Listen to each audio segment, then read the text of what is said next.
नमस्कार, वाव फैक्ट्स में आपका स्वागत है। आज भी मेरा मूड सही है। जी हाँ, ब्रह्मांड के बारे में हमें अजीबोगरीब बातें सुनने को मिली हैं। कोई कहता है आसमान में राजा की तरह कोई बैठा हुआ है जो मतलब भगवान है, या फिर कोई और देवता है, या फिर कोई दूसरे धर्म का कोई और आदमी है। तो कोई कहता है कि भैया एक चराहे से लाठी मारकर आसमान को इतनी ऊपर धकेल दिया गया था। लेकिन जैसे जैसे बड़े हुए तो ब्रह्मांड के बारे में अनेकों बातें जानने के लिए मिली और वो सारी मनगढ़ंत कहानियां हमारे मानस पटल से धूमिल होती चली गई। लेकिन आज भी कुछ लोग सोचते हैं कि पृथ्वी ही ब्रह्मांड का केंद्र है। सूर्य पृथ्वी के सेवक के भांति पृथ्वी के चारों ओर घूमकर हर कोने में प्रकाश फैलाता है। ये नीला आसमान पृथ्वी का ही आवरण है और तारे पृथ्वी के आसमान की शोभा बढ़ाने के लिए सजे हुए हैं। लेकिन ये सब कल्पनाएं थी और इनका खुलासा तब हुआ जब विज्ञान ने तरक्की की। विज्ञान की बदौलत ही हमने जाना कि हमारी पृथ्वी तो इस विशाल ब्रह्मांड का एक छोटा सा कण मात्र ही है और सूर्य पृथ्वी की नहीं बल्कि पृथ्वी सूर्य की परिक्रमा करती है। वहीं आसमान में कोई राजा नहीं है और तारे सजावट के लिए नहीं बल्कि बल्कि बल्कि भैया ये भी सूर्य ही हैं। हमारे सूर्य में और इन तारों में सिर्फ इतना ही अंतर है कि हमारा सूर्य हमारे बेहद पास है, बेहद करीब है। पास मतलब पड़ोसी की तरह नहीं। सूर्य हमसे 14 करोड़ किलोमीटर से भी अधिक दूरी पर है, किंतु ब्रह्मांड के नजरिए से ये दूरी बेहद मामूली है।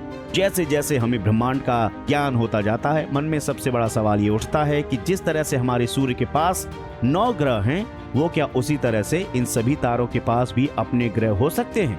अगर हैं तो क्या कोई पृथ्वी की तरह और भी ग्रह है जहाँ पर जीवन है ना? ये सवाल हम सबके दिमाग में सबसे पहले आ जाता है और इसी सवाल की तलाश में निकल पड़े वैज्ञानिक ये तलाशने के लिए कि भैया हमारी तरह कोई और भी बैठा है क्या, कोई और भी यूट्यूब देख रहा है क्या, कहीं और भी गूगल चल रहा है क्या।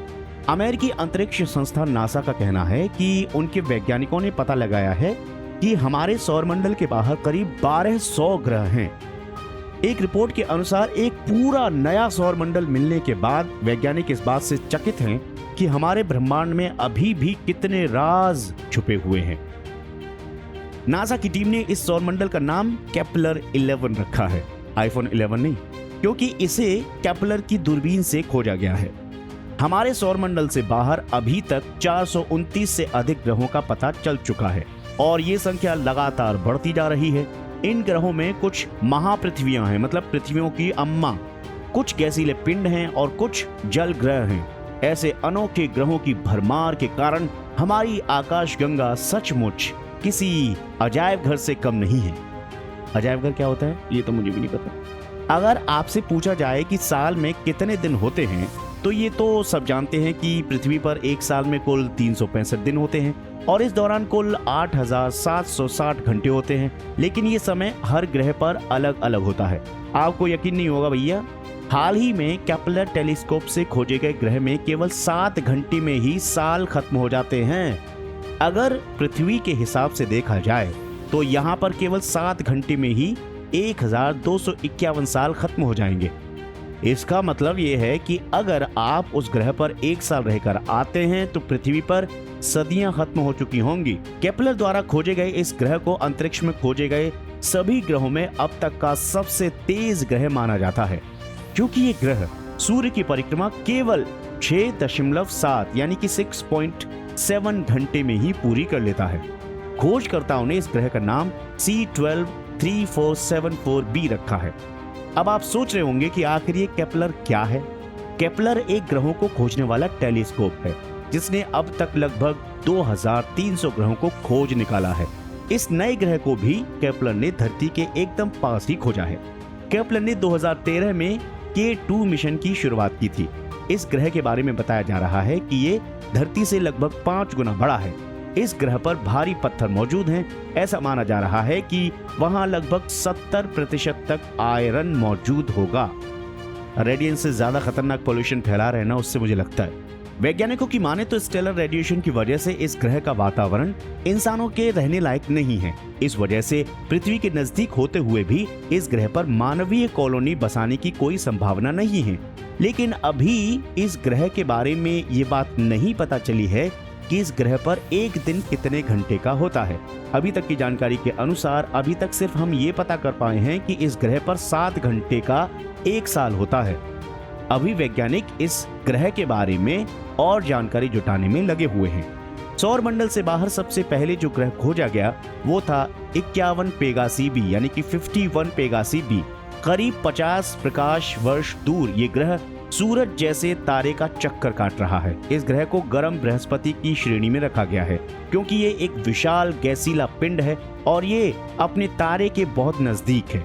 51 पेगासी बी की अपने तारे से दूरी बुध और सूरज के बीच की दूरी से भी कम है। अब तक खोजे जा चुके 429 बाह्य ग्रहों में 79 यानी कि 89 ग्रहों को गर्म बृहस्पति की श्रेणी में ही रखा गया है क्योंकि इन ग्रहों का आकार बहुत बड़ा है और ये अपने तारों के बहुत करीब हैं। बड़े आकार की वजह से इन्हें मौजूदा तकनीकों द्वारा आसानी से देखा जा सकता है। बाहरी ग्रहों की पहली वास्तविक खोज यानी कि सबसे ओरिजिनल पहली खोज 1994 में हुई थी, जब रेडियो खगोलविदों ने करीब 980 प्रकाश वर्ष दूर एक पल्सर तारे PSRB 1257+12 के चारों तरफ चक्कर काट रहे ग्रहों का पता लगाया। 2007 तक ऐसे 3 और ग्रहों का पता लगाया गया था जो इस पल्सर तारे के इर्द गिर्द चक्कर काटते हैं। इनमें सबसे प्राचीनतम बाह्य ग्रह PSR 8162026b है। इसे मेतुसेला के नाम से भी जाना जाता है। ये पृथ्वी से करीब 5600 प्रकाश वर्ष दूर है। आकाश गंगा के इस अजीबोगरीब घर में कुछ महापृथ्वियों की खोज भी की गई है जिसे सुपर अर्थ्स भी कहते हैं। महापृथ्वी एक ऐसा ग्रह है जिसका द्रव्यमान पृथ्वी के करीब 10 गुना अधिक होता है। अनोखे ग्रहों में एक श्रेणी गर्म नेपच्यून की भी है।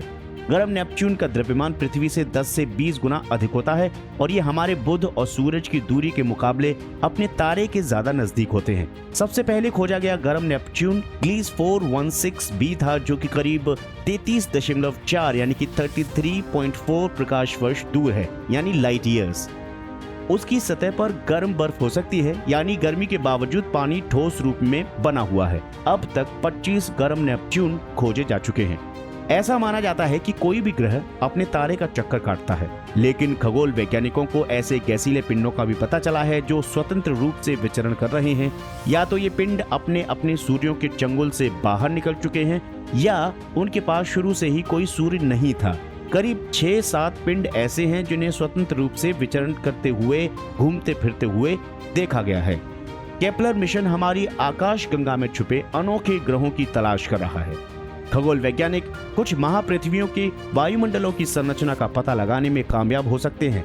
उनका असली मकसद एक ऐसे ग्रह का पता लगाना है जहां पृथ्वी की तरह जीवन संभव हो, क्योंकि पृथ्वी पर तो भैया बहुत भीड़ हो चुकी है। यहाँ पर प्लॉट कटना बंद हो रहा है कुछ ही दिन बाद। जी हाँ, खैर खगोलविदों को उम्मीद है कि अंतरिक्ष में भावी मिशनों से जल्दी ही हम पृथ्वी जितने चट्टानी ग्रहों का पता लगाने में कामयाब हो जाएंगे। तो निश्चित तौर पर भैया अगर सोचो हमारी पृथ्वी की तरह कोई दूसरी दुनिया होगी जहां पर पता नहीं कौन सी टेक्नोलॉजी होगी और वो चल रहा होगा, हमसे कितने पीछे होंगे या शायद हमसे कितने सालों अरबों सालों हमसे आगे होंगे, कुछ पता नहीं है। मेरा तो बहुत ज़्यादा मन है कि कोई ऐसी दुनिया मिले, उसके बारे में हमें जानकारी भी मिले। जैसी जानकारी आएगी मैं आपको बताऊंगा। आपको वीडियो कैसा लगा ज़रूर बताएं कमेंट सेक्शन में। और हाँ, वाव फैक्ट्स को सब्सक्राइब कर लीजिए, आपको घाटे का सौदा बिल्कुल नहीं लगेगा। नमस्कार।